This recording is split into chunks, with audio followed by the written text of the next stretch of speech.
이 북이스라엘이 아시리아, 성경은 아수르라고 하는 나라에 의해서 침략을 받고 나라가 망해버렸습니다. 근데 이 아시리아라는 나라는 어떤 나라였냐면 혼혈을 만들어버립니다. 유대인들은 12지파가 굉장히 혈통을 중요시하는 그런 민족인데, 이 아시리아의 그 왕이 그 나라를 점령하고 그냥 다 혼혈을 만들어버려요. 이방 사람들을 그 동네에 와서 살게 하고 그 지역과 나라에 살게 해서, 그래서 이 12지파에서 10지파는 사실 그 지파라고 할 수가 없어요. 그래서 보니까 이 남유다 국가에서 볼 때는 북이스라엘을 좋게 볼 리가 없어요. 혼혈을 좋아하지 않았거든요, 그 당시. 그래서 그걸 사마리아라고 얘기했죠. 그래서 사마리아라고 하면서 이제 그쪽 사람들하고 이야기를 안 합니다. 그러니까 12지파가 한 형제고 한 국가를 형성했음에도 불구하고 안 노는 거죠. 그래서 되게 싫어하는 사람이 사마리아 사람입니다. 근데 여기 나오는 이 사마리아 사람, 그 전통이 얼마나 오래 가냐면 정말 오래 간 거예요. 수백 년 갔어요. 수백 년 동안 서로 생각이 안 바뀌어요. 사람들이 한쪽이 무시하면요, 그 무시받는 쪽도 무시하는 쪽을 결코 좋게 안 봅니다. 항상 쌍방이 거의 같은 감정을 갖고 있죠. 한 사람은 계속 좋아하는데 한 사람은 미워하고 있다. 이럴 수 없지 않습니까? 좋아하면 같이 좋아하게 되고 미워하면 같이 미워하는 거죠. 그러니까 사마리아 사람하고 이 남유다 사람은 서로 안 만나려고 노력을 해요. 만나면 불편하고 심지어는 미워하는 감정이 생기기 때문에 그럴 때는 서로 안 만나는 게 좋습니다. 피하는 게 좋은 거죠. 근데 성경에서 특히 예수님께서는 이 사마리아 사람을 굉장히 사랑하셨습니다. 그러니까 유대인들의 전통을 깨는 거죠. 유대인들의 전통은 원수에 대해서 원수로 상대하는 거예요. 근데 특별히 오늘 사마리아 사람을 예를 들어서 말씀을 하고 계시는데, 오늘 이 선한 사마리아 사람이 나오기 이전에 이제 이 이야기가 나오기를 이제 시작하기 전에 한 사람의 질문이 있어서 이런 일이 생겼습니다. 율법 교사, 서기관이겠죠. 요즘은 성경학자입니다. 신학대학 교수입니다. 신학대학원 교수고요, 박사입니다. 예수님을 찾아와서 묻습니다. 선생님, 내가 무엇을 하여야 영생을 얻으리까? 10장 25절에 이런 질문을 합니다. 영생에 대한 관심이 많죠. 영생이 뭘까요? 영원한 생명. 내가 죽지 않고 영원히 살 수 있는 방법이 뭘까요? 율법교사가 묻는 겁니다. 자기가 율법교사이기 때문에 신학자니까 정말 잘할 거 아니겠습니까? 그럼에도 불구하고 예수님께 묻습니다. 예수님께서 물을 때 당신은 율법교사니, 요즘은 말하면 성경학자니, 성경을 잘 알고 있으니 성경에 뭐라고 기록이 됐니? 하고 다시 묻습니다. 그랬더니 확실히 율법교사답게 아주 말을 간략하게 합니다. 뭐라고 할까요? 성경에는 간단하게 두 줄로 요약이 가능합니다. 여기서 성경의 두 줄은 구약 성경을 두 줄로 요약이 가능한 거예요. 두 줄로 요약이 된다는 건요, 구약의 핵심적인 그런 율법은 10계명 아니겠습니까? 10가지 계명을 두 줄로 줄일 수 있습니다. 두 가지 계명으로. 그러니까 10가지 계명을 두 가지로 줄이면 딱 하나입니다. 사랑입니다. 근데 하나님을 사랑하고 첫 번째, 두 번째는 내 이웃을 내 몸과 같이 사랑하라. 이게 두 줄로 기록이 되는 겁니다. 그러니까 성경을 이제 읽으면서 이 두 가지를 항상 잡고서 읽으셔야지, 성경을 읽다 보면 굉장히 혼란스럽습니다, 사실. 그래서 이 율법교사는 그 율법의 핵심을 정확하게 맞추는 사람이었죠. 근데 이 사람은 예수님을 시험하려고 물어봤다는 거예요. 테스트한 거예요. 그랬을 때 예수님께서 말씀하시죠. 맞아. 하나님을 사랑하고 이웃을 내 몸까지 사랑하면 그게 율법이야. 근데 궁금한 건 하나님은 알아요. 그죠? 보이지 않는 하나님을 알겠는데 이웃은 누구냐는 거예요. 그러면 과연 이웃은 누구냐는 거예요. 이웃이 누구냐? 이렇게 이제 묻는 거죠. 야, 정말 이웃이 누군지 몰라서 묻는 건 바보 아닙니까? 나를 제외한 가족부터 시작해서 형제, 부모, 이웃이 될 수 있습니다. 그리고 뭐 친구나 지역에 같이 살고 있는 사람이 다 이웃인데, 예수님께서 그 이웃에 대한 예화가 오늘 선한 사마리아 사람 이야기입니다. 이거 실제 있었던 이야기가 아니라 예수님께서 하나의 예화를 드린 겁니다. 유대인이 있었는데 이 유대인이 예루살렘에 있다가 여리고라는 지역으로 이제 걸어가는 중에 강도를 만났다는 거예요. 예루살렘에서 이 여리고까지 거리가 한 70리 정도입니다. 우리나라에 그러면 한 70km, 한 27km 정도 되니까 70리 정도 되는데 그 굉장히 가파르다 그럽니다. 가보진 않았는데 그 고도 차이에서 상당히 가파르고 돌이 많고 바위가 많은 곳이에요. 근데 거기에 길도 험하고 안 좋은데 강도떼들이 늘 있었다는 거예요. 그러니까 예루살렘에서 여리고로 가는 사람을 터는 거죠. 제가 사는 고촌 지역에 천등고개가 있습니다. 잘 아시죠? 처음에 왔을 때 그 천둥고개인지 천등고개인지 헷갈리더라고요. 그래서 음식점 보면 어디는 천둥집, 뭐 천둥식당, 뭐 이렇게 다 이름이 있어서 어떤 게 맞나 하고 인터넷을 검색을 했더니 두 가지 설이 있더라고요. 강화도령 철종왕이 이제 한양으로 갈 때 거기서 큰 소리를 냈는데 그 소리가 천둥 소리와 같았다. 영어로 하면 썬더죠. 그렇게 하는 설이 하나 있었고, 하나는 이 고촌과 이 김포 사이에 제가 거기 언덕 아닙니까? 고개 아닙니까? 고개인데 거기에 도둑들이 많았답니다. 강도가. 이제 이런 거겠죠. 김포 시청 쪽에 사는 사우동이나 풍무동에 사는 사람이 고촌 언덕을 천등고개를 넘어서 뭐 고촌을 지나서 뭐 어떻게 보면 그 강서구 방화동이나 뭐 개화산 그쪽으로 가든지 이제 어차피 고개니까 오르락내리락 할 거 아니겠습니까? 5일장이 있으면은 뭐 소도 팔고 뭐 염소도 팔고 뭐 그런 일들이 있었을 겁니다. 근데 이제 특히 제가 생각입니다. 어디까지나 장날에 강도들이 많이 있었을 것 같아요. 그죠? 분명히 저 사람이 아침에 소를 끌고 나갔으니 올 때 그냥 오는 거 보니까 소를 파는 겁니다. 그러면 큰 돈이 이제 있겠죠. 전대를 옆구리에 차고. 그러면 이제 강도들이 그냥 나타났고 그 돈을 터는 거예요. 그래서 이제 그 강도가 잘 출몰하는 도둑대가 있는 곳이 이 천등고개라는 거예요. 그러면 천등고개냐? 일천천자에다가 오를 등자입니다. 한자로. 그러니까 1000명이 모여야 그 고개를 넘어갔다는 거예요. 그러니까 혼자 몇 명이 그 고개를 넘어가면 털리는 거예요. 근데 사실 이제 뭐 1000명까지는 아니도 한 100명, 200명이 이렇게 올라가면 강도 도시 사실 쉽지 않습니다. 이렇게 되면. 그래서 천등고개라는 거예요. 그래서 결국은 요즘에 이제 그 지명이 천등고개로 이제 정해졌습니다. 천둥이 아니라 천등고개. 그러니까 여리고까지 넘어간다고 해서 내려가는 가파른 길에 강도가 있는 거예요. 예수님 당시에도 강도가 많았던 거죠. 근데 유대인이 거기 가다가 강도를 만난 거예요. 근데 이 사람도 좀 제가 보기에는 생각을 잘못한 거예요. 혼자 가면 안 돼요. 강도가 많은 데는. 혼자 가다가 탈탈 털린 거예요. 털릴 수는 있어요. 강도 만나. 근데 문제는 뭐예요? 이제 죽지 않을 만큼 맞은 거예요. 떼강도를 만나서 진짜 온 몸이 그냥 멍이 들고 거의 죽을 것처럼. 여기 30절에 그렇게 나오지 않습니까? 강도를 만나며 강도들이 그 옷을 벗기고 때려 거의 죽은 것을 버리고 갔더라. 그러니까 옷까지 다 벗겨서 가진 거 보니까 이 보통 강도가 아니에요. 다 가져간 거예요, 그러니까. 그죠? 옷까지 벗겨갈 정도면. 그러니까 완전히 뭐 죽을 쯤 됐으니까 그냥 간 거예요. 근데 한 제사장이 그 길로 내려가다가 그 사람을 본 거예요. 근데 보니까 어떻게 돼요? 죽은 것 같은 거죠. 지나간 거죠. 그 다음에 레위인이 지나가는데 또 지나가는 거예요. 근데 잘 보시면 제사장은 지금 같으면 목사예요. 예배를 집전하기 때문에. 근데 구약 성경에 의하면 레위기에도 나오는 이야기인데 이 제사장들은요, 이 죽은 시체를 만지거나 그러면 안 돼요. 부정타요.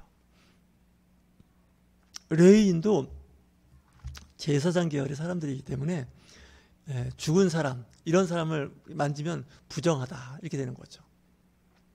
이 두 사람은 유대인이에요. 같은 동족인데 그냥 지나가 버리는 거예요. 근데 세 번째는 누가 지나갔냐? 사마리아 사람이 지나가는 거예요. 이 사마리아 사람이 지나갈 때는 그냥 지나갈 수도 있어요. 왜? 유대인이에요. 보니까 옷 입은 거나 여러 가지 뭘 보면 유대인인데 옷은 다 벗겨졌죠. 근데 이 사마리아 사람이 유대인을 자기 짐승이라 그러면 뭐 당나귀가 될지 말이 될지 모르겠는데 태워서 이제 주막까지 가는 거죠. 주막은 요즘 말하는 호텔입니다. 여러분들 그 병원을 호스피탈이라고 그러죠. 이 호스피탈이라고 하는 영어가 호텔에서 기운을 두는 있는 말이에요. 그 당시 주막은 사람들이 식사도 하고 하룻밤 머물기도 하고 뭐 한 달을 머물기도 하지만 또 아픈 사람을 치료하고 치유하는 곳이 주막이었습니다. 우리나라도 조선시대 때 보면 주막이라는 데가 있지 않습니까? 근데 이 주막도 우리가 생각하면 술 주자 써가지고 뭐 술 마시고 그게 아니라 거기서 식사도 하고 잠도 자고 뭐 그런 곳입니다. 그러니까 요즘 말하는 모텔이나 호텔이 되는 게 주막입니다. 여기도 마찬가지로 주막에 가서 이제 자기가 가지고 온 기름과 포도주가 있는데 상처에 부어주는 거예요. 그러니까 먹는 정도가 아니라 살이 찢긴 거예요. 피부가. 그러니까 상처에 이제 기름을 발라주는 거예요. 여기서 기름은 올리브 기름입니다. 감람류 올리브 기름을 발라주는 거죠. 왜냐하면 세균 간염을 막기 위해서. 포도주도 마찬가지로 소독 기능이 있으니까 이제 치료를 해주는 거죠. 그 당시는 치료 방법이 이거밖에 없으니까 이렇게 한 거죠. 근데 이제 거기서 하룻밤을 잡니다. 환자를 돌보고. 그리고 나서 자기는 가는 길이 있으니 그 주막 주인한테, 요즘은 병원이겠죠, 응급실에다가 환자를 데려다 놓은 거죠. 그래서 입원비 일부를 주는 거죠. 2달란트라고 하는, 2데나리온이라고 하는데 보통 일꾼이 이제 이틀 정도 일할 수 있는 품삯입니다. 선공을 주고 하는 거죠. 만약에 더 돈이 들면 내가 올 때 그 나머지 돈을 줄 테니 이 사람을 잘 치유해 주십시오 하고 가는 거죠. 자, 예수님께서 다시 묻습니다. 이 율법 청년 신학자한테, 신학대학 교수고 신학박사한테 뭐라고 묻습니까? 자, 앞에 첫 번째 지나간 사람이 제사장이고 두 번째가 레위인이고 세 번째가 당신들이 그렇게 싫어하고 미워하는 사마리아 사람인데 이 세 사람 중에서 누가 그 사람의 진정한 이웃이 되겠느냐? 이 율법학자가 분명히 물었지 않습니까? 하나님을 사랑하고 내 이웃을 사랑하라고 했는데 하나님은 뭐 알죠, 다 우리가. 근데 이웃이 누구냐는 거예요. 우리가 신학 공부하고 성경 공부하고 여러 가지 이제 관련된 공부를 하지만 진짜 중요한 건 저는 사람에 대한 공부가 중요한 것 같아요. 제가 늘 이제 하는 얘기가 있어요. 저도 신학대학에서 강의할 때 하는 말은 그거예요. 하나님에 대해서 너무 알려고 하지 마라. 그분은 좋으신 분이고 선하신 분이고 정말 복의 근원이 되시고 우리를 사랑하시는 분이다. 땡이에요. 더 이상 할 말 없어. 하나님, 그죠? 오래 참으시고. 근데 사람은 안 그래요. 사람은요, 아침에 했다가 저녁 때 되면 그 말 다 뒤집어 엎고 언제 내가 그런 말 했냐고 막 이상한 소리 하는 게 사람이에요. 그러니까 사람을 모르고서 사업을 하고 사람을 모르고 직장 생활을 하고 직장에서 상사나 뭐 동료나 소위 말하는 그 같이 일하는 사람을 일을 하는 건요 굉장히 위험해요. 사람을 알아야 돼요.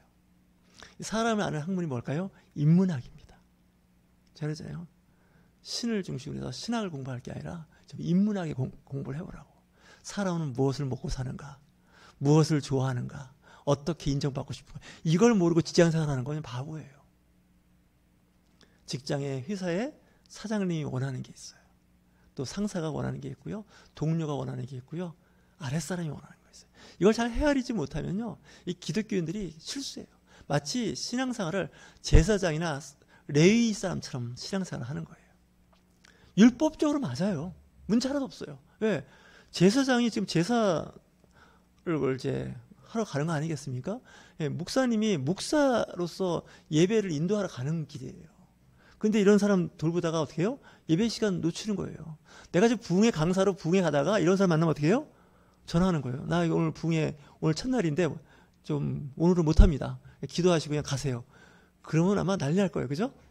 왜? 시간 약속이 다 있지 않습니까? 근데 지금 죽어가는 이 사람한테는 뭘까요? 이거는 이게 보통 죽음이 왔다 갔다 하는 거 아닙니까?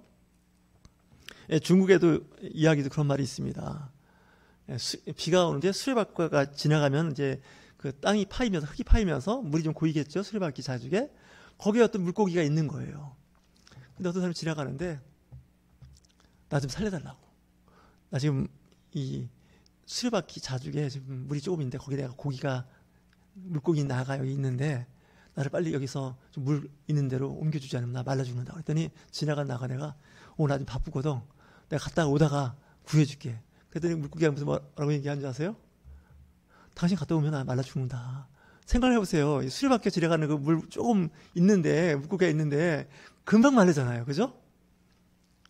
예수님의 복음을 정말 잘 이해하셔야 돼요. 우리가 율법적으로나 성경이 분명히 있어요. 이건 죄라고 그러고 나쁜 거라고 그러는데 예수님 뭐라고 말씀하시면 이게 중요한 게 아니라는 거예요.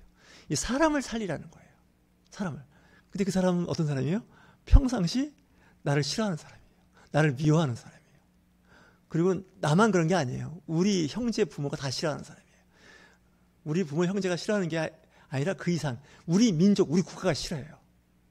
아주 원수 같은, 아주 정말 아침에 지나가다 그 사람 얼굴만 봐도 기분이 다 상하는 이런 사람이에요. 근데 이 사람은 오히려 그 사람을 돌봐주는 거예요. 예수님께서 말씀하시죠. 누가 그 사람의 진정한 이웃이라는 거죠. 교리적으로, 율법적으로 요즘 말하면 성경 지식이 많아요. 기도도 많이 해요. 근데 중요한 게 뭐예요? 이 선을 행하는 마음이 없다는 거예요. 이 선 행하는 것도 보면 자꾸 따져요, 사람이. 이건 이래서 되고 이건 이래서 안 되고. 근데 예수님 어떻게 말씀하세요? 이 예화에서 조건 따지지 말고 상대가 어렵고 힘들면 도와주라는 거예요. 상대가 여기서 나온 게 적십자 정신입니다. 앙리 듀앙, 이 스위스 사람이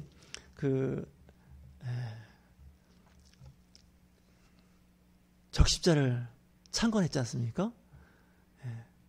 나이팅게일하고 같은 시대에 같은 선한 일을 했던 사람이죠.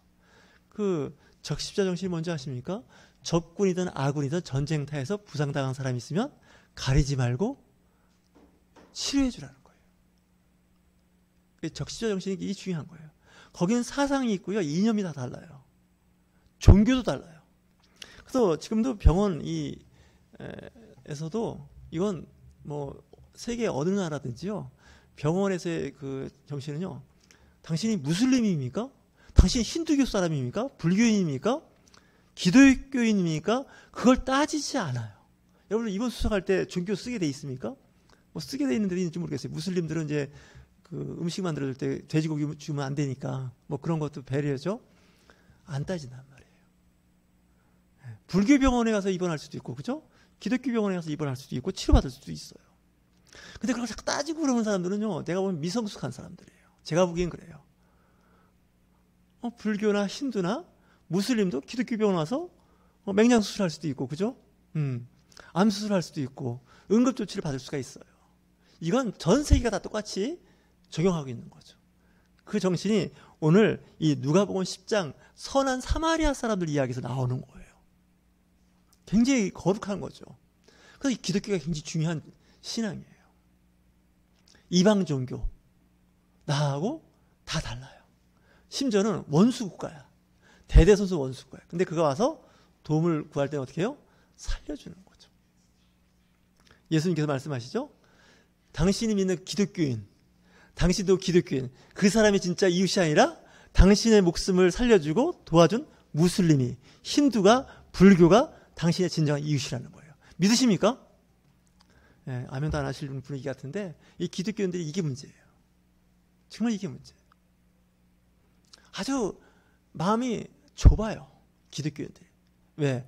율법으로 꽉 무장돼. 지금 율법 청년이 와서 묻는 거 아닙니까? 누가 이웃이냐고. 하나님을 사랑하고 내 이웃을 사랑하면 영생을 얻겠다고 말씀하시는 거예요. 예수님께서. 근데 뭐예요? 우리는 반쪽이에요. 반쪽. 사람을 가려서 사랑하는 거예요. 그래서 예수님은 그렇게 하지 말라는 거예요.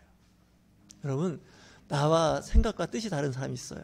뭐 카톨릭도 있을 수 있고 무슬림도 있고 불교, 힌두, 뭐 조로아스터교, 뭐 일본에서 있는 뭐 부자 만들어준다는 뭐 그 남녀 호랑개교도 다 있지 않습니까? 그들이 어렵고 힘든 사람이 있으면요 도와주는 게 기독교 정신이에요. 예수님의 마음이에요. 그걸 안 지키고 따지는 데가 어디입니까? 이스라엘과 그 팔레스타인이 그게 문제예요. 지금 서로 죽이지 않습니까? 자기 종교 다르다고. 가만 보면요 거기가 다 누구의 자손인지 아십니까? 아브라함의 자손이에요. 아브라함의 자손. 그 아브라함의 자손 때문에 시끄러워요. 아브라함의 자손이 뭐예요? 유대교, 무슬림, 기독교 다 아브라함의 후손이잖아요. 그죠? 이스마엘, 모압, 암몬 족속들, 네? 롯의 아들들 아닙니까? 모압과 암몬. 이게 비극인 거예요. 근데 이 지도자들이, 영적 지도자들이 이걸 잘 못 가르쳐서 그래요. 요즘도 설교 들어보면 그런 거 갖고 얘기하는 분들 많으세요. 자기 생각과 뜻과 이념이 다르면요 막 정죄하고 막이라 그래요. 물론 이제 잘못된 건 잘 잡아줘야 돼요. 그죠? 하지만 그들이 곤궁에 처해 있고 힘들어할 때는 잘 보셔야 돼요. 그들의 영혼과 육체를 살릴 수 있는 그런 마음을 가져야 돼요. 우리는 자꾸 따져요. 지금. 성경에 따지게 돼 있어요. 그러니까 성경에 그걸 가리라고 돼 있고 선을 그으라고 돼 있어요. 뭐 구약도는 너무 많고 그런 게 신약도 만만치 않게 있어요. 하지만 성숙한 그리스도인들은 다 돌보는 거예요. 기독교의 핵심 사상이 뭐예요? 사랑이에요. 사랑은 허다한 죄를 덮게 하고 서로 어떻게 해요? 뜨겁게 사랑하는 겁니다. 그래서 사랑하는 사람은 기독교인이고요. 사랑하지 않는 사람은 기독교인 아닙니다. 무늬만 기독교입니다. 자기만 그렇게 고백하는 겁니다. 하나님이 보실 때는 빵점입니다. 지금 제사장도 할 말이 있어요. 레위인도 할 말이 있어요. 왜? 내 상황이 그거 할 수 있는 상황이 아니에요. 근데 여기서 진정한 이웃은 누구냐는 거예요. 내 민족, 내 나라 사람이 아니라는 거예요. 우리나라와 우리 민족과 적대 관계를 갖고 있는 사마리아 사람. 이 선한 사마리아 사람 같이 신앙생활을 하지 않으시면 기독교는 희망이 없습니다. 정말입니다. 특히 우리나라가 좀 더 성숙한 그리스도인이 되기를 원하고요. 이 설교를 듣는 저와 여러분, 인터넷으로 예배드리는 성도가 이 선한 사마리아의 그 예화, 예수님께서 예화를 가슴속에 잘 새겨서 실천하는 저와 여러분이 되실 주의 이름으로 축원합니다.